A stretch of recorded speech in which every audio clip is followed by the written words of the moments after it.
Alhamdulillah, Alhamdulillahirabbil alamin. Asyhadu an la ilaha illallah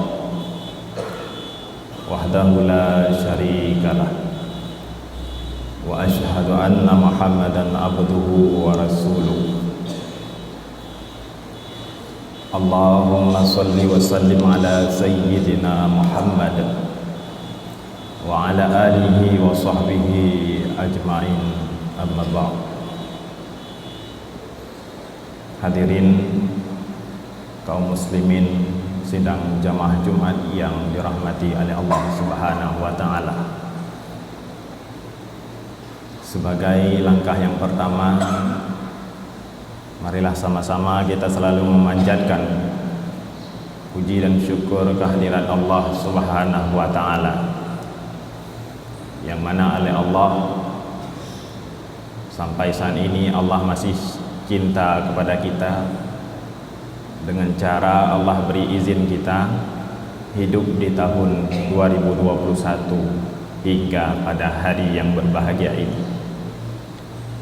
Kemudian sholat ma'asalam juga selalu kita doakan semoga tercurahkan kepangkuan alam Nabi besar Muhammad sallallahu alaihi wasallam, yang mana beliau merupakan lambang moto semboyan tanda cinta kepada umat dan kepada al dan sahabat beliau sekalian. Rahmat keampunan juga kepada para alim ulama, yang mana dengan berkat perjuangan ulama-ulama di masa lampau, Islam yang dulunya cuma ada di Arab Saudi, Oronyo karena di Aceh, dan alhamdulillah hari ini kita telah merasakan bagaimana indahnya Islam. Hadirin kaum muslimin, para jami-jami Allah sidang jamaah Jumat yang berbahagia,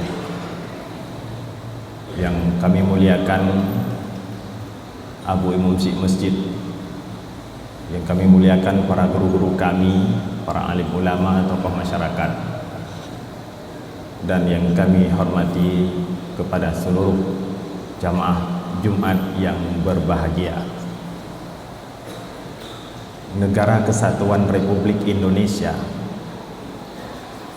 berdasarkan Undang-Undang Dasar mensahkan 5 agama resmi, baik itu Kristen, Protestan, Hindu, Buddha, dan Konghucu, dan Islam.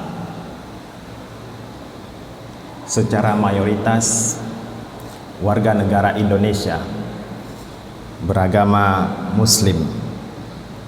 Otomatis di Indonesia banyak orang yang melakukan sholat. Kenapa? Karena sholat salah satu ibadah yang mesti dikerjakan oleh penganut Muslim. Hadirin sidang jamaah Jumat yang dirahmati oleh Allah Subhanahu wa taala, ketika mayoritasnya Muslim di Indonesia, banyaknya orang yang melakukan sholat.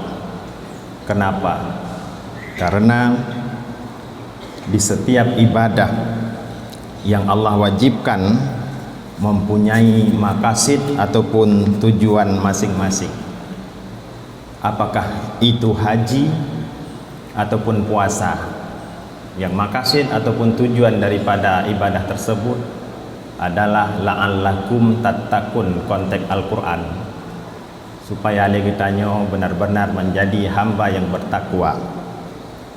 Terkhusus maqasid ataupun tujuan daripada sembahyang juga Al-Quran menjelaskannya, yaitu inna salata tanha anil fahsya'i wal munkar.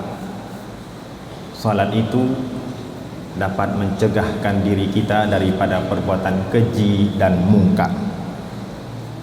Maka jadikanlah salat yang kita lakukan selama ini sebagai bendungan, supaya setelah setiap selesai kita melaksanakan salat tidak melakukan hal-hal yang dilarang oleh agama. Tapi kita banyaknya ketika banyaknya orang sholat di Indonesia, kenapa angka pelanggaran syariat Islam, korupsi dan angka kriminal semakin meningkat di Indonesia? Padahal maqasid daripada sembahyang adalah anil fahsya wal munkar. Ketika banyaknya mayoritas yang melakukan sholat, tetapi angka kriminal, angka pelanggaran syariat Islam semakin tinggi di Indonesia. Bahkan tindakan korupsi hari ini sehingga lahirlah badan yang menanggulangi masalah korupsi di Indonesia, yaitu KPK. Maka pada dasarnya setiap ibadah yang Allah wajibkan kepada kita mempunyai maqasid. Pada hal-hal maksiat, perbuatan maksiat, korupsi termasuk perkara-perkara yang keji di dalam agama. Maka berdasarkan hal di atas, Khatib mencoba ingin menyampaikan perihal tema yang telah ditetapkan oleh panitia berhubungan dengan sholat dan sabar merupakan pondasi menjadi mukmin yang tangguh. Hadirin para jami-jami Allah sidang jamaah Jumat yang berbahagia, apabila sholat yang kita lakukan selama ini, mungkin kita ada yang sudah berkepala 3, berkepala 4, bahkan sudah berkepala 5, sudah berapa tahun telah kita melakukan sholat. Maka apabila sholat benar-benar kita kerjakan, hakikat sholat akan timbul dengan nyata bagi yang mengerjakannya.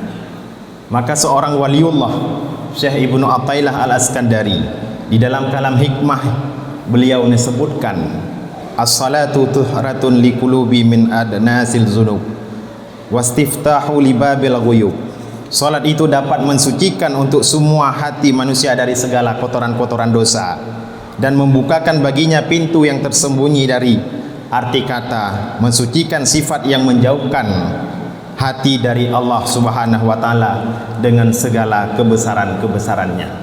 Hadirin sidang jamaah Jumat yang dirahmati oleh Allah Subhanahu wa taala.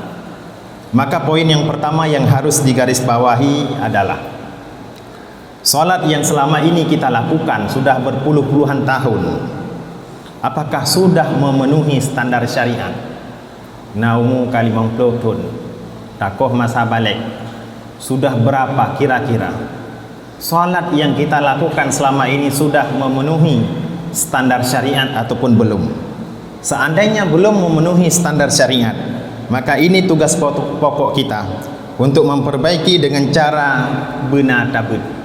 Cara untuk memperbaiki salat yang kita lakukan supaya masuk dalam kategori standar syariat, cara yang pertama yang harus kita tempuh adalah benar tabut. Nyekunu rengawai bek putih boleh-boleh getik dan mayang, solat kita belum memenuhi standar syariat.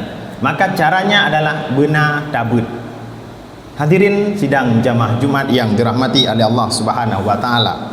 Kenapa demikian? Supaya solat yang kita lakukan benar-benar mencapai target. Apa target daripada solat yang kita lakukan? Anil fahsya wal munkar, itu tujuannya.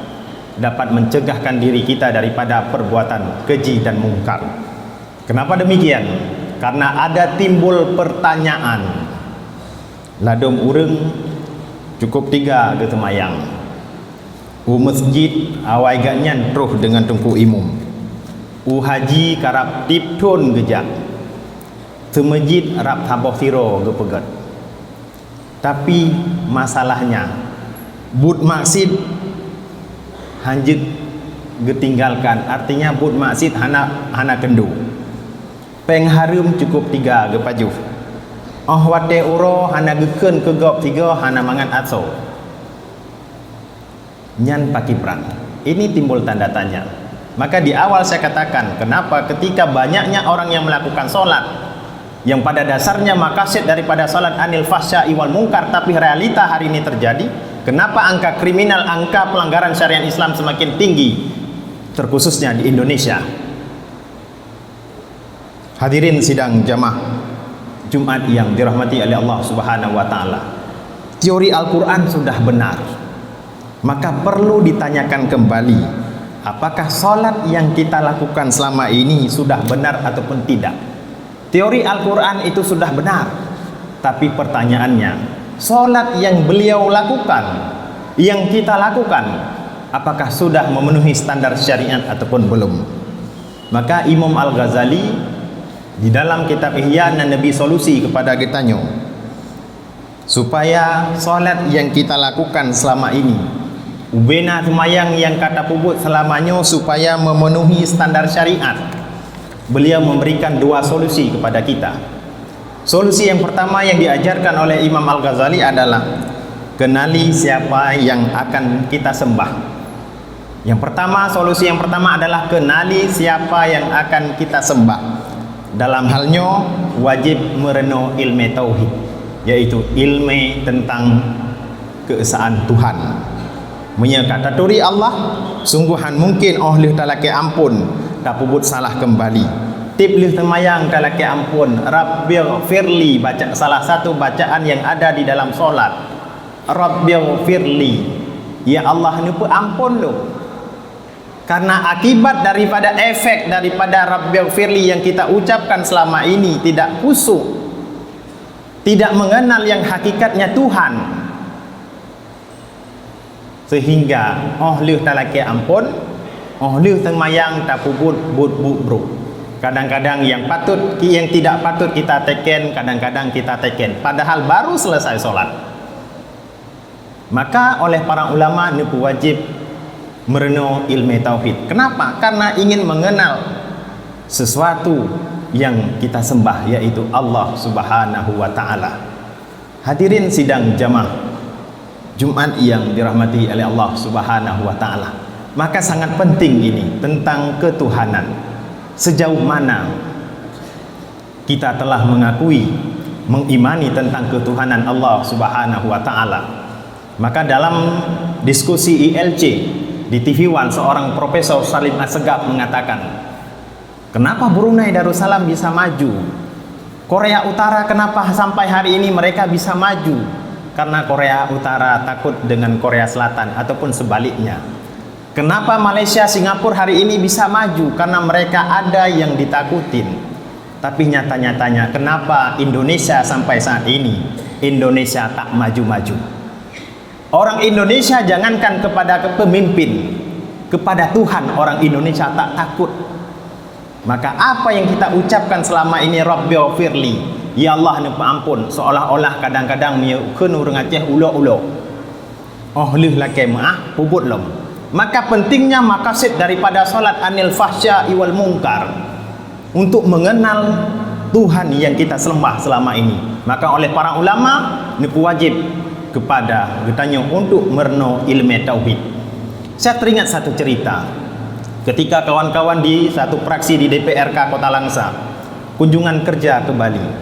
Waktu kita bayang Bali nya dengku lagi kita bayang Aceh, sebalik daripada Aceh. Artinya Aceh mayoritas Muslim, sedangkan di Bali mayoritasnya beragama Hindu.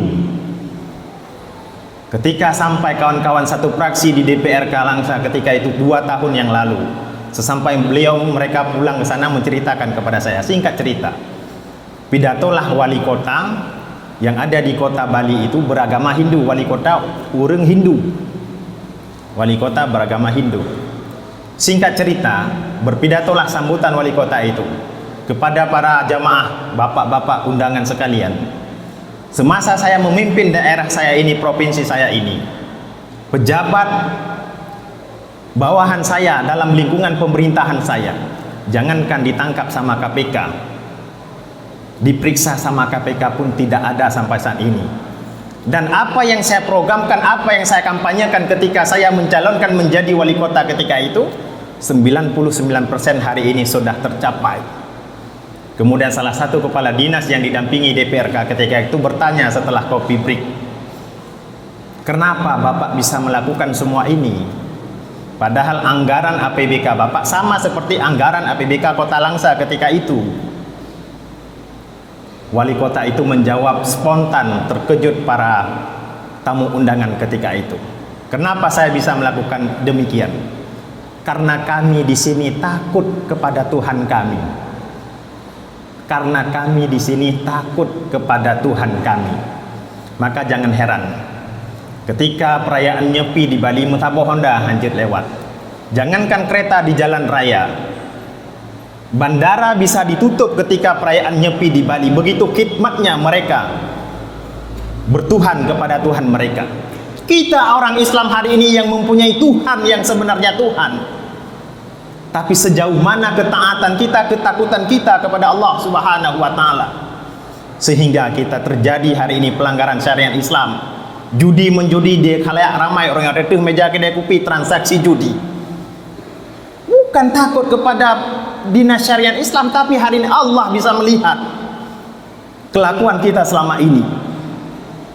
Ini yang menjadi tersontak. Mereka punya Tuhan saja, yang Tuhan dianggap Tuhan, mereka takut, apalagi kita sebagai orang Islam yang mempunyai Tuhan yang sebenarnya Tuhan, kita tidak takut. Ini namanya kurang ajar. Maka wate getah ke surah tauhid le para ulama, kalimat zikir yang selalu kita baca, la ilaha illallah, tiada Tuhan yang patut disembah kecuali Allah. Orang Islam punya Tuhan yang sebenarnya Tuhan. Wate getah ke surah le para ulama, kita dilarang bertuhan kepada Tuhan yang dituhankan. Kita dilarang bertuhan kepada Tuhan yang dituhankan. Lemah Tuhan. Bagi orang yang beranggapan lembu itu Tuhan, patung itu Tuhan. Bagi orang yang beranggapan patung itu Tuhan. Namun kita mesti bertuhan kepada Tuhan yang sebenarnya Tuhan, yaitu Allah Subhanahu wa Ta'ala. Hadirin kaum muslimin sidang jamaah Jumat yang dirahmati oleh Allah Subhanahu wa Ta'ala, maka pentingnya konsep yang diajarkan oleh Imam Al-Ghazali untuk mengenali siapa Tuhan yang sebenarnya kita sembah, yaitu Allah Subhanahu wa Ta'ala. Caranya apa kiban? Benabut ilmu tauhid. Itu solusi yang pertama supaya solat kita tembus target, yaitu anil fahsya wal munkar. Solusi yang kedua yang beliau berikan, pahami apa yang kita kerjakan dan apa yang kita baca. Pahami apa yang kita kerjakan dan pahami apa yang kita baca. Ini ada dua penafsiran. Pahami apa yang kita baca dan pahami apa yang kita lakukan. Bagi pemula, artinya selamanya masih awam sangat kita, ilmu kita dalam hal masalah solat, maka yang diwajibkan kepada kita gerakan dan bacaan giyupupah. Bagi pemula yang diwajibkan adalah gerakan standar syariat, bagaimana tentang syarat sujud, solat, tentang ruku dan sebagainya, dan tentang bacaan makhrijul huruf. Tayu pupah, tayu dengar obat dengku, tajak melatah, tajak obale dengku, kira-kiranya cucuk kan ada wabah dengku. Itu mayang kapah kira-kira. Itu yang diwajibkan kepada pemula. Namun kepada kita yang bukan pemula lagi, sudah tingkatan naik kelas, maka yang diwajibkan kepada kita adalah Guyu Hayati Putra yang tak baca. Ya, di antara salah satu bacaan yang kita baca adalah Rabbighfirli paling tidak. Ya Allah, ni ampun dong. Kalau seandainya betul-betul kita sedang bermunajah dengan Allah, mungkin hanulau-ulau oh lihat teman yang kadang-kadang tak teken yang bukan hak kita teken, melakukan kemaksiatan. Maka terjadilah pertanyaan seperti yang saya analisakan di atas. Kenapa kadang-kadang sholat dia rajin, hajinya haji, tapi maksiatnya tak bisa ditinggalin. Gekun kegap tiup mihana, gekun kegap tiup roh hamanga atau. Tapi gitu yang ketiga. Ini konsep yang diajarkan oleh Imam Al-Ghazali. Salatnya sudah benar atau tidak? Al-Quran, teori Al-Quran itu sudah benar. Hadirin kaum muslimin sidang jamaah Jumat yang dirahmati oleh Allah Subhanahu wa Ta'ala. Kita sebagai muslim jika merasa masih banyak hal yang kurang, uronyo teken jangankan ibadah mengharta detan. Baik tak pegah ke ibadah orangnya sempurna na truh tanah suci na tajak umrah, kadang-kadang mengharta detan. Maka kita sebagai muslim jika merasa masih banyak hal yang kurang selama ini dalam kita jalani kehidupan ini, maka jadikanlah salat sebagai andalan utama untuk mencapai ridha Allah Subhanahu wa Ta'ala. Kahana gebi pulain semahyang yang kagebi izin ya Allah Subhanahu wa Ta'ala. Untuk bisa hari ini kita lakukan, gunakanlah. Jadikanlah andalan salat kita supaya mencapai ridha Allah Subhanahu wa Ta'ala. Kenapa? Uronyo mujuda urang dalam kubur genek bedah dengku. Jutaan manusia hari ini dalam kubur ingin bangkit. Untuk apa mereka bangkit? Untuk melakukan salat. Allah disebutkan dalam Al-Quran, Rabbana absarna, ketika kita katakan dan bagaimana urang getet lapuin neraka.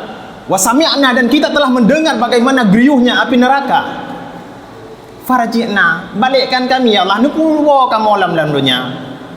Keputusan nak mal solihan supaya kita lakukan ibadah taat. Tidak ada kesempatan lagi kaum muslimin. Maka gunakanlah kaki hari ini untuk melakukan sujud, tangan ini, dahi ini untuk melakukan sujud. Sebelum tangan ini, kaki ini Allah ambil balik dengan cara gebi kadang-kadang sakit dan sebagainya.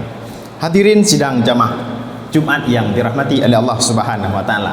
Bahkan jadikanlah salat itu sebagai andalan. Karena Allah sendiri disebutkan dalam surat Al-Baqarah ayat 45. Wasta'inu bis-sabri was-salah wa innaha lakabiratun illa 'alal khashiin. Jadikanlah sabar dan salat sebagai penolong kalian. Kahanangan harta dukungan tamu sedekah na tawakal. Setidaknya ini pegahli Allah. Jadikanlah sabar dan salatmu itu sebagai penolong kalian. Sesungguhnya yang demikian itu sungguh berat, kecuali bagi orang-orang yang khusyuk. Memang berat nempuh semayang. Monya bagi orang yang galam idang semayang, nyan bagaknya manteng pui tapok pade lamblang tabuh guni ketimbang tayu semayang 20 rakaat. Maka ini yang dikatakan Allah, memang berat solat. Bagi siapa berat? Bagi orang yang belum merasakan kenikmatan daripada solat. Tapi hal ini tidak akan berat bagi orang-orang yang menumpuh kepada kekhusyukan untuk bermunajah kepada Tuhannya. Hadirin sidang jamaah Jumat yang dirahmati oleh Allah Subhanahu wa taala. Itu poin yang pertama mengenai tentang salat. Adapun poin yang kedua yang harus kita garis bawahi tentang masalah sabar. Karena Allah mengingatkan kepada kita, jadikanlah sabar dan salat kita ini sebagai penolong kita. Maka tentang masalah sabar. Sabar dalam meninggalkan hal-hal yang diharamkan. Tak sabar menteng. Ikut kaya-kaya aju, kaya hanagot. Tak sabar menteng. Sabar terhadap hal-hal yang diharamkan. Kemudian sabar serta sabar dalam mengerjakan perbuatan taat. Ilung kahek semayang-semayang dengku hana kaya-kaya. Han kaya ini insya-Allah kaya di akhirat. Artinya tetap dengan penuh kesabaran kita lakukan istiqamah dalam melakukan ibadah dan berdoa kepada Allah Subhanahu wa taala. Bukan Allah hari ini tidak menerima doa kita.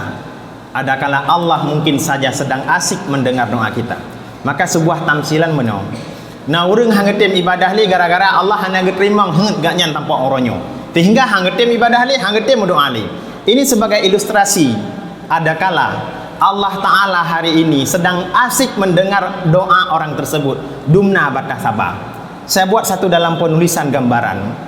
Mungkin kalau kita ke Medan ataupun ke kota-kota besar, miotruh Medan upinang baris nyan kadang naik pengamen, ikok gitar dua ke sahon na peluk aku apa oleh gitar ya la minta penggri le menyanyi dua bo. Ataupun kita duduk di restoran mawah itu di pinggir-pinggir jalan di lesan pasti datang pengamen. Jadi ketika kita duduk di warung itu, pengamen itu nyanyi satu. Setelah mereka nyanyi satu, langsung kutip yang minta penggri nego on terbe on 2000. Ada satu orang yang mungkin tengah karu ngam promoh nunggu. Ka beklam hana gua ka sakit ule ataupun hutang ka macam tu. Jadi sakit ule tu. Wate i melagu le pengamennya.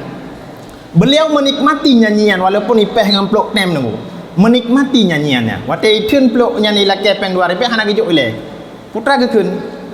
Tambah satu lagi. Artinya beliau memintakan nambah request nyanyi satu lagi karena menikmati. Kai tarik tu lang, walaupun ipeh temi tarik sabot lagu ataupun dua boh. Setelah dinyanyikan tambahan itu mungkin orang tersebut enggak berani kasih pengcak parang nunggu on 2000. Handa juk nunggu peng 2000. Paling kurang tu on 5000 ataupun on 10000. Maka kita kembali kepada konsep tauhid, adakala Allah sedang mempersiapkan hal yang baik kepada kita, maka selama ini kita belum diterima doa yang kita lakukan selama ini. Jadi pernah putus asa harus sabar dalam melakukan ibadah. Uranyo perleh 1 juta mungkin Allah akan siapkan kitanya 100 juta. Maka terus sabar dalam melakukan ketaatan. Kemudian atau sabar dalam berbagai macam musibah dan cobaan. Lebih-lebih dunia hari ini bukan Aceh dan bukan Indonesia sedang diuji oleh Allah Subhanahu wa taala. Dari segi mana Allah uji? Dari segi ekonomi. Ekonomi hana bereh lain tan bereh. Ketika tatanya hana can nunggu tonyo deku kabeh ikoh leku covid mandum. Kita tanya kontraktor ka covid, tanya pegawai negeri covid, tatanya mbak kecil iban dana desa ka covid. Hari ini uji Allah Ta'ala dengan cobaan-cobaan ekonomi yang pertama. Maka ketika ekonomi tengah diuji oleh Allah Subhanahu Wa Ta'ala dengan penyakit tangannya, maka ini konsep sabar dalam kehidupan, terus bermunajat. Allah sedang siapkan sesuatu kepada kita yang sangat istimewa. Hadirin kaum muslimin sidang jamaah Jumat yang dirahmati Allah. Kenapa demikian kita harus sabar terhadap cobaan? Karena makhluk ini tidak luput dari yang namanya ujian daripada Allah Subhanahu Wa Ta'ala. Maka sabar itu akan hadir dalam segala masalah apabila teori dan praktek selalu kita terapkan di dalam kehidupan sehari-hari. Maka agamalah salah satunya menjadi solusi bagi seorang mukmin yang tangguh untuk mencapai keberhasilan yang hakiki. Hadirin kaum muslimin sidang jamaah Jumat yang dirahmati oleh Allah Subhanahu Wa Ta'ala. Maka ketika itu kita ingin menjadi seorang mukmin yang tangguh, maka agamalah menjadi solusi bagi kita. Dan agama terkadang-kadang menunggu agamanya unik. Agamanya unik. Kenapa unik agama? Agama terkadang mengajarkan kepada kita dalam kitab nepegah, wa ahsin man asa'a ilaika. Berbuat baiklah kamu meski kepada orang yang sudah berbuat jahat kepadamu. Itanya guyu mugatkan dengan orang yang kagat ngentanyo. Jadi agama guyu mugatkan dengan orang yang kagat ngentanyo, tapi malah agama ni anjurkan wa ahsin man asa'a ilaika nang kitab nepegah. Berbuat baiklah kamu meski kepada orang yang sudah berbuat jahat kepadamu. Maka agama itu unik. Terkadang agama pula menganjurkan kepada kita wasil man kata'aka. Sambunglah silaturahim meski kepada orang yang sudah memutuskan tali silaturahim dengan kita. Itanyo gara-gara ji hanaija bak khanduri putren cuco tanyo. Itanyo pun hantaja ote preh lintuan. Ini namanya tidak menjalankan teori agama.